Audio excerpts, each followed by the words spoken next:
And then they go to Ma'ara and they capture the city, they massacre the population, and then they ate them.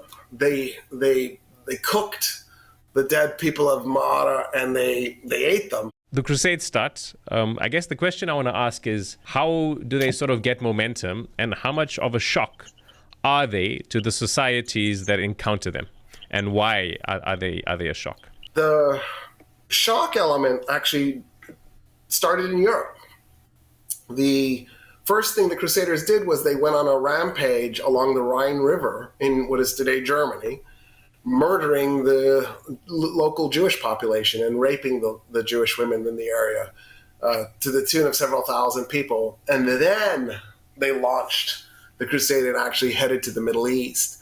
So they started off with a massacre, mass rape event of Jews before they then set out to go to the Holy Land. The wave that came behind them was the wave of Crusaders that were led by nobles, and they were in real military formations. They also did plundering, but if you're the king of Hungary, you don't want to fight them. So a lot of the Christian states along the path just sort of tolerated them. And they got to Constantinople, and the Roman emperor realized what a mess these people were. And he spent his whole time trying to figure out how to get them across the Bosporus and out of the Roman Empire and off fighting. And they'll end up fighting the Turks along the way, and then they get to Antioch. And Antioch is going to become it's not the first Crusader state, it's the second one. The first one that was created was Edessa, but in a way, it kind of inaugurates how the Crusaders are going to behave.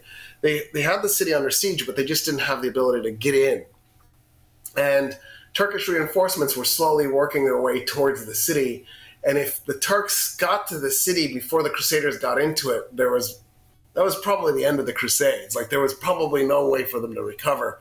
So they knew things were really desperate.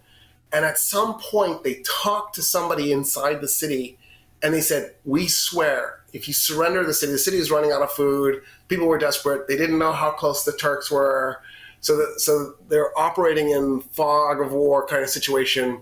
And the Crusaders promise that if the city surrenders, nobody will be harmed." So somebody inside the city betrays everybody, opens the gates, the Crusaders come in, and the Crusaders disarm the garrison. And when the last Muslim soldier drops the last sword into the pile, the Crusaders massacre everybody.